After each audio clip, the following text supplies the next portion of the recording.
While this animal is probably the most similar to chickens, which we already have, it's something that we are actually not considering right now because of the amount of maintenance and the amount of cost associated with the setup and infrastructure.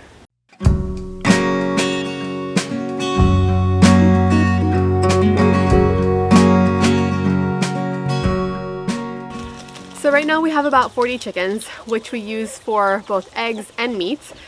We have about 16 or 17 in this coop, and then we have our little baby ones for meat in the next coop over. Those are our grow outs, and then we have some more egg laying hens in the coop right behind us, and those ones will lay more colorful eggs, dark chocolate, blue, white, that sort of thing. So just expanding our rainbow egg layers basically.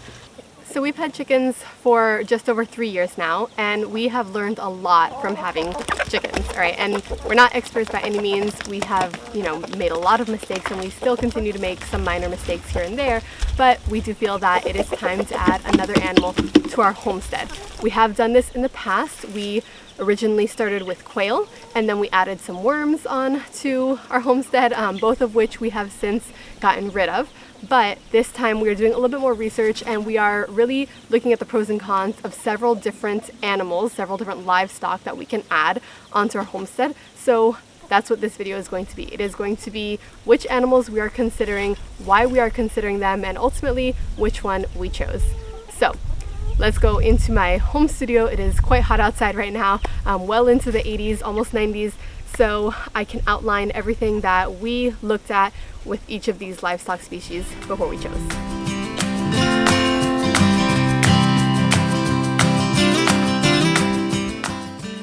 Okay, so now that we're back inside, let's lay out some of the options for livestock that we are considering. However, I am going to start with the ones that we are not considering at this time, that we have had in the past and they just didn't work out so great. So we might add them back in the future, but at this time, we're not really thinking about adding that as a second option. Number one is quail. All right, quail are quite similar to their needs as chickens. We have a flock of chickens. We added some quail, and we thought originally that we were going to use the meat mostly for our dog as dog food, and use a lot of the eggs as well. However, it turned out that chickens produce much bigger eggs, of course. And while I do like quail eggs, they're much harder to actually use than chicken eggs.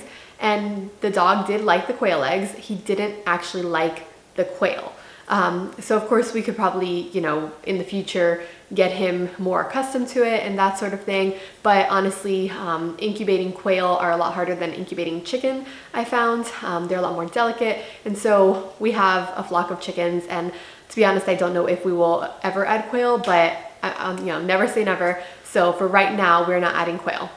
The second option that we're not considering right now are worms. All right, we had composting worms for a good part of a year, I think it was, and they did produce some vermicompost, which is worm castings, right, to use in the garden, which worked out really well. However, they can be very temperamental in the environment that they need. So they need, certain moisture. You can leave them for large amounts of time without having to really worry about them. But I found that, moving them inside, moving them outside, I wasn't able to get like a really good placement for them, especially in my climate where it's so hot. And keeping them inside wasn't really something we have the space for right now. So worms, maybe in the future where I can find, better space for them, but for right now, worms are not on the table. Now, I do have an entire list of everything that we are considering, the pros and cons. So let's jump into that. Number one, we are considering rabbits, all right? The second option are ducks, and the third option are honeybees. Now, we considered also some sort of like smaller livestock, like a mini Jersey cow or some sheep or even goats. And while I would like to add those eventually, right, we will eventually add those onto the property. For right now, we're looking for a smaller commitment, mostly because we don't actually live on the property yet. We live in this house right now, which is not the same place that our chickens live. If you've been following this channel for a bit, then we are building a house on our different property. It is 2 acres, and so for right now, we don't live there, but hopefully, fingers crossed, soon at some point of this year, we will live at that property. So for right now, we need something that's less of a commitment, which is why we're considering bees, ducks, and rabbits. Now, let me share with you some of our criteria, all right? Because of course, we don't live on that property. That's one criteria, that they have to be, the new livestock have to be somewhat self-sufficient. We don't have to be there every single day, even though we are there quite a bit, right? To check on the progress of the house and see all the new updates and everything like that, and to water the fruit trees and stuff. But I would like whatever we add to the homestead as our new livestock to be somewhat self-sufficient. All right, that they can live on the property by themselves. That is my very first topic here. They also have to be somewhat low maintenance, right? We have a lot going on right now. We have a lot of stuff going with family. We have a lot of stuff going with the construction of our new house. And so adding something that requires a lot of time and a lot of effort and maintenance is just kind of out of the question for right now. So they have to be somewhat low maintenance. That's a big one. And they have to be productive. They either have to give us a source of food, a source of fertilizer, income, something. Like the animal can't just be a pet. We're not in the business of adding more pets to the house. We don't need that. So something that has a production value that we can benefit from in the long run. Preferably, we would like the animal or the setup costs to be on the lower end. I don't mind spending some money on it, but cheaper is always better, of course. That includes with the infrastructure. We have several chicken coops on the property right now, one which used to be the quail coop, which now we use for some of the smaller meat chicken grow outs. But I would like to not have to add tons more infrastructure to the property, anything like fences, that sort of thing. So if it's smaller sort of infrastructure, then maybe we're considering it. But for right now, not huge on the infrastructure. And then I would like it to be somewhat easy to learn about. All right, of course there's a learning curve when you talk about any new livestock that you're adding onto the property. A good portion of that is actually doing it yourself. I know that as much as we researched chickens before we got chickens, we have still been going through a learning curve, and we will probably forever be going through a learning curve with whatever livestock we choose. However, I would like it to be something that isn't super complicated to get into. Now, I know that those are a lot of requirements. That is a lot of things to wish for in an animal, but I'm hoping that we can get the majority of these things. I know that there will probably be some trade-offs, especially with the one that we ultimately chose, but I'm hoping that for the most part it does balance itself out with all of the things that we're looking for. All right, so let's get into the pros and cons of each animal. Number one being rabbits. All right, let's start there. So I love rabbits. I had a pet bunny rabbit, when I was growing up as a kid, named Midnight. It was such a cute little black furry rabbit, and we all loved it. Now, rabbits are great. They can act, as really good indoor pets, but really we're talking about outdoor rabbits. Number one, for meat, for ourselves and for the dog, but also because I garden a ton. If you haven't seen any of my other gardening videos, there's a playlist on my channel full of gardening videos and garden tours, so you can check that out. But fertilizer for the garden is something that I'm always looking for as a good source for, and rabbit manure is an amazing fertilizer source for the garden. It is a cold manure, which means that it doesn't have to actually be composted before you can put it in the garden. So you can just take straight up rabbit poop, rabbit droppings, and put them in the garden, and they will decompose directly in the garden without burning your plants. So that is probably my number one as to why I want rabbits. I don't love the taste of rabbit meat. I do like it. It's not, my favorite thing, but it is another source of protein for the homestead, which is something that we're always looking for, and definitely a good source for dog food also. So fertilizer, meats, and then of course you have, byproducts like the hides that you can use for pillows and gloves and like other things like textiles that you can always use the fur and byproducts of that. So another added benefit, but definitely not, the main thing that we're looking for in rabbit. Now, rabbits, of course, as most people know, have a really quick turnaround time. I think, from birth to actual eating age is somewhere like 8 weeks or so. So pretty fast on the turnaround time. Of course, rabbits breed like rabbits. And so if you have 2 rabbits, you'll probably have a whole bunch more rabbits in the pretty near future, which is a really good thing, in my opinion. And there's also lots of information available. There's tons of YouTube channels and books and info out there about breeding rabbits for meat, and that's always really good. There's a good source of knowledge available, so pretty easy to learn about. And then of course, if you don't want so many rabbits, you can sell the pet bunny rabbits, as pets for kids and whatever. So rabbits have a lot of pros to them. Now, They do also have some cons. The number one con, in my opinion, being that as far as I can tell, and I have done some research on each of these options we're considering, as far as I can tell, rabbits require feeding every single day, right? Because you can't just leave an entire bulk of feed out there. I think they overeat, or will eat everything at once or whatever it is. So it's recommended to feed them on a daily basis, which I would like to not be able to do. We do not feed our chickens on a daily basis. We have an entire setup for feed and water where we end up only feeding the chickens about once a month, and we hardly ever give them water because we have an entire rain barrel setup for them. So we basically don't feed and water the chickens on a very regular basis. And I would like something that's similar to that, and rabbits don't seem like they have that same capability, or at least it would require a lot more digging and research in order to find that. If you have meat rabbits, or if you have any sort of rabbits and you have something set up, I would love to hear about that. Drop it in the comments below. But for right now, that seems to be one of the biggest cons with rabbits. I don't currently have any like rabbit cages or infrastructure set up. I know you can house rabbits in colonies, but it seems like the most common one is to have different cages for them, and it doesn't seem like that would be a huge expense, but definitely something that we would need to invest some time and money in to build. So maybe like a medium low cost, somewhere in between the pro and the con here. It's not super expensive, but not dirt cheap either.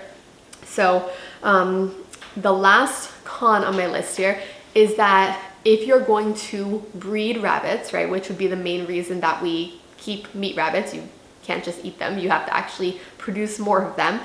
The breeding of them does take a little bit more maintenance, right? So in order to get more rabbits from the existing rabbits, you have to separate them into cages and then grow out pens, and there's a lot more daily maintenance for rabbits. Of course, they are cute and fuzzy, and I absolutely love rabbits, but ultimately our verdict here is that it does have a lot of great benefits, rabbits do, but there is a lot of maintenance and upkeep to rabbits as well. So our next animal would be ducks. And I'm not talking about just any breed of duck, I'm talking specifically about Muscovy ducks. We originally looked at Peking ducks. So when we were doing some research, we found Peking ducks grow out really fast, which is a great thing. I love the look of them, they're really cute. But Muscovy ducks, which is actually not a duck in and of itself, right? It looks like a duck, but it's a different species than a duck. So Muscovy ducks, the large black and white ones with like the ugly red, coloring on their face, those are the ones we're looking at. Mainly because Muscovy ducks are pretty self-sufficient, all right? If you live in an area that is a pretty tropical climate like we do, even though you can raise them, in northern climates as well, but especially in my area, you see them all the time at like parks. They, grow wild, they forage for themselves. No one really feeds them unless you count like the, people by the pond feeding them bread and stuff. But mostly they forage and eat whatever they find. They also breed their own ducklings on a regular basis, right? So you see a whole bunch of ducklings just crossing the street, and it's usually a Muscovy duck, at least in my area. So Muscovy ducks are pretty self-sufficient, which means that we would have to do a lot less work in order to breed them and get more Muscovy ducks for butchering. Muscovy ducks, though, do take a little bit more time to grow out than something like a Peking duck, for example. I think they take several more months actually to grow out than a Peking duck, which has a pretty fast, catch to table ratio as far as months are concerned. However, Muscovy ducks have a very similar setup to chickens, right? And we already have chickens. We're accustomed to having chickens. I love having chickens. And so it wouldn't be that far of a stretch to just add Muscovy ducks.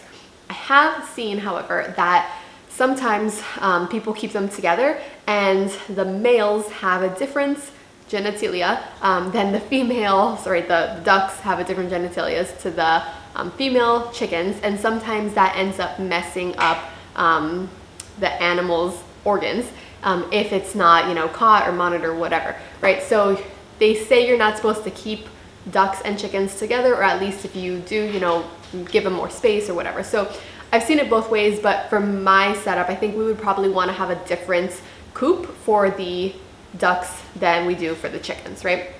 So similar and something that wouldn't be, you know, so out of the ordinary for us. We already are familiar with it. That's a pro. Definitely meat and eggs. In this case, I like eggs. I like duck eggs for baking. I'm not like a huge fan of duck eggs for actual eating, and we have plenty of chicken eggs. So mainly we'd be using ducks for meat, and we love ducks to begin with, so that's definitely a pro. The self-sufficient factor is #1 on my list, because we don't have to set the eggs in the incubator like we do with our chicken eggs. Basically, a couple times a year, they will hatch out their own chicks or their own ducklings, and then we have a whole bunch more meat on the property. And of course, they're super cute. I wanted ducks forever. That is, you know, a main factor in considering ducks. They're low maintenance, right? They can live by themselves pretty much. We would feed them and contain them on our property, but for the most part, they're pretty low maintenance. And then the actual animal is pretty cheap, right? So you can go to Tractor Supply or Rural King or, you know, whatever animal feedstock supply, or even online and get a couple of baby ducklings for a couple bucks each, right? I forgot to mention that with rabbits, they're pretty cheap as well, you know, in the range of like 20 bucks each to get started, and then you have 1,000 more of them later on. But for the most part, ducklings are very inexpensive as far as the animal is concerned. Now, some of the cons, right? I mentioned we might need the separation from the chickens, right? Which I would probably end up doing just so that there aren't any issues, although I have seen a lot of people put them together and feed them like a mixed flock feed, and that seems to work out pretty well. So I would have to do a little bit more research on that. And then I would have to end up building something if we're gonna keep them separate, right? So while I already know what we would need to build, we still have to go out and put the time and effort and money to build it. And then a big one, which is that ducks do need some sort of access to water. Now, this can be a kiddie pond or a container of some sort. Preferably they would have a pond, right? I say preferably because not only is that more space for them, but it's actually a lot less work. If there's a pond, I don't have to go and fill the pond every single day. I don't have to change out the water in the pond every single day, versus if there's a kiddie pool or, you know, some sort of smaller container, then we would have to go out there and make sure it's clean and then let them out of their pen and give them access to that, or build something with a bigger enclosure so that the water can be inside, but then you're still having to clean it out on a regular basis. So that is not a huge maintenance thing, but, you know, we couldn't go on vacation for a week right now if we don't have a pond, and then just, you know, have somebody fill the water every single day. It gets a little bit more complicated. So that's one of the main cons. And then the longer turnaround time than something like a Peking duck, which, you know, is much shorter hatching to table. Muscovy ducks take a few more months, but I'm fine with that because of the sustainability factor. Our chickens right now, we actually do not raise meat chickens, we raise heritage breed chickens, and instead of the, you know, 8-week turnaround time or the 12-week turnaround time, whatever it is for actual meat chickens, our chickens take about 5 or 6 months to grow out, and we chose to go down that route because we are able to actually take those eggs and incubate them and hatch them, whereas the meat chickens you can't really do that with. So I'm fine with the longer turnaround time, but definitely something to consider as well. So the verdict for ducks is that while this animal is probably the most similar to chickens, which we already have, it's something that we are actually not considering right now because of the amount of maintenance and the amount of cost associated with the setup and infrastructure. Which brings me to our last option for livestock, which are bees, specifically honeybees. All right, this one is something that I don't know if we ever actually thought we would be considering, but in doing a lot more research, this ended up on the list as a really high option. All right, so let me run through the pros and the cons. There seem to be a lot of cons on the list on this one for me specifically, but you'll see. So #1, bees require minimal feeding, right? You don't actually feed bees. You can feed bees, but mainly they get their source of food from nectar and flowers and pollen, and it's, you know, part of nature, and you don't have to worry about it. You do need to feed them throughout the winter if you live in a climate where there's no flowers available, which down here where I live in zone 9B Central Florida, that's not as much of an issue, the need to feed them, but you would have to give them some sort of sugar water or fondant or some sort of source of nectar, if you will, and that seems to be that you can give them, you know, something as simple as sugar water. You don't have to go and buy a whole new product, although there is, you know, bee feed that you can buy, which looks very expensive in comparison to sugar water. So minimal feeding for the most part, and then you have to water them, but that could be like a lake nearby, or even like a little a bird bath, which I actually already have a bird bath in the food forest, so that would be probably where we put them if we're to get bees, and that seems like a pretty good source of water for them. Another pro, of course, is honey. Who doesn't like honey? We use tons of honey, and honey is very expensive. We don't really use any sugar in the house. You know, every once in a while for baking or something we'll use sugar, but for the most part, to sweeten everything, we use a lot of honey.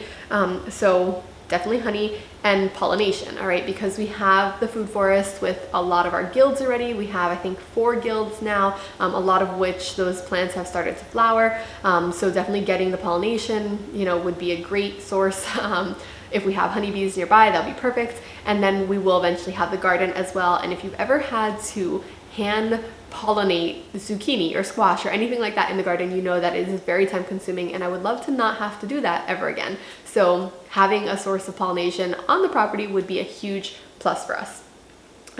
They seem pretty low maintenance once they're established, right? You have to check them, I think, on a monthly basis for the most part. I've seen people say you check them weekly to start off with, and then during maybe like the spring and summer months, you check them more regularly on a weekly basis.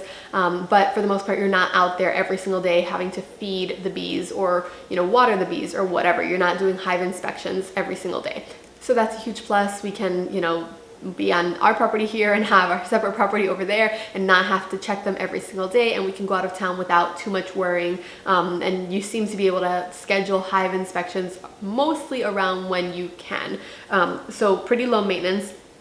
Bees also reproduce really quickly, so you can have a small hive of bees and then get to a really big hive of bees, or then split the hive multiple times, which ends up being really great because then you get multiple hives, or you can sell the other hives, right? Once you make a split, instead of, you know, allowing them to swarm, you can actually take them and force them to think that they've already swarmed, and then take that, which is called a nuke, and then sell it and make your money back. So that's another great pro, that you can actually just, you know, keep selling them every single year when they try to swarm. And then they require minimal infrastructure. And when I say infrastructure, I'm not talking about the hives. I'm talking about the actual setup of where you put the hives, right? So a lot of times I see like people have cinder blocks and then 2x4s across, and then they put the hives on that, but you don't need like a huge fence. You don't need any sort of like pen to keep them in, right? Because they fly every day in and out all day long. So you don't need too much actual infrastructure on the property if it's not already there. You know, we do have a fence all around the food forest, and some counties require you to have fencing depending on how far you are from the street. But we have a property that's actually zoned agricultural, so we don't really have that problem. And then a lot of even like in-town urban properties have, you know, requirements for like a fence or something, which most places already have. So some of the cons are they are expensive, all right? I started looking for bees, and you buy them in the form of a package or a nuke. A nuke is like the frames already somewhat set up and bees inside, versus a package, which is just like a whole bunch of bees in a container, it would seem. But they are very expensive, like at least $100 to $150 for a small setup, all right? And they recommend that you get 2 hives to start off with, so that you can compare one hive to another. If one is going, you know, not so great, you can see if there's a stronger hive. So that's something to consider as well. If you're gonna, you know, start with bees, you're probably going to want to get 2 hives. The hives themselves are very expensive, like the hive boxes. They are in the range of like $200 to $300 per hive setup. And then of course you have multiple layers. You have like the brood box, and you have the medium box and the honey super, and you have a whole bunch of different components. So, you know, it is expensive, and it is a little bit more to learn as well, because there's a whole bunch of different parts to it. And then you have all of the supplies that go along with beekeeping, right? You have the hive tool for actually opening the hives. You have the smoker, you have the beekeeping suit, which tends to be very expensive as well, the veil, the jacket, all of those things. So beekeeping bees are probably the most expensive one on this list. And even though there's less infrastructure to set up, there's a lot more equipment that you need if you're doing this as a newbie beekeeper, all right? I have no intention of going out there without a beekeeping suit, even though I know some people do that. I will not be doing that. Now, there is a longer lag time, I guess, for honey, right? It's not like, you know, they get to maturity and bam, they start laying eggs like chickens or ducks. It would be, you know, something that you have to let them build their hives, build their supply, you know, bring in nectar, the right time of year. So there's definitely a little bit more time delay in actually getting the honey, but there's not a time delay in pollination, right? You put bees and then all of a sudden there's, you know, bees flying everywhere and pollinating everything. So, you know, good for pollination, not great for honey on the time to production. They seem to be a little bit more complicated to learn about, all right? Of course, you know, it's not like having 3 ducks. You have a hive of bees, which can be up to 60,000 bees in one hive. So it gets a little bit more complicated. And of course, bees sting, all right? This is definitely a con. Not all bees sting. It's only the female worker bees, and of course the queen also stings, but drones don't sting. However, the majority of bees in a beehive are worker bees and they do sting. So if you're somebody like me who is actually mildly allergic to bees, you're gonna wanna have an EpiPen, which is something I actually already have. So, you know, take that with a grain of salt or take it how you will. But if you're allergic, you might wanna get tested if you don't know if you're allergic, and that's something to consider.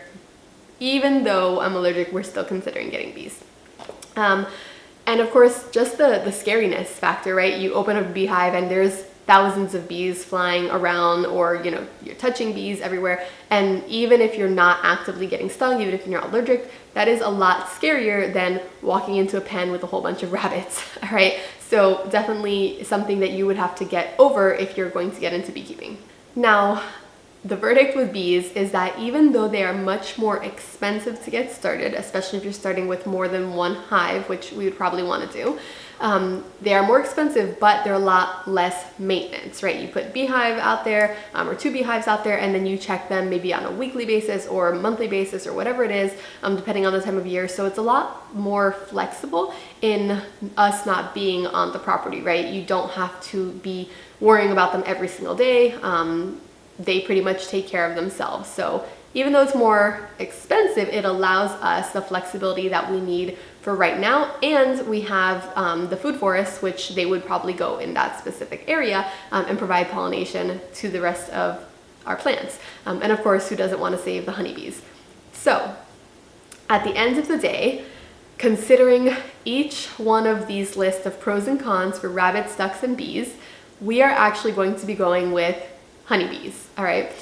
Mainly because of the things I just mentioned, but also because we really want to be able to say, you know, we're doing our part for the environment, we're bringing on bees that can help to heal the environments and just give back to nature. So it will take a little bit more time up front to get, you know, used to working with bees and over that scariness factor and all of that, you know, setting up the hives and sort of thing. But we're really looking forward to the benefits that bees provide in the long run. So if you guys have any other livestock that you think should be on this list, feel free to drop them in the comments below. I'd love to know, you know, what you guys have found as smaller livestock that, you know, meet those criteria. And I'm sure that other people watching this video would love to know as well.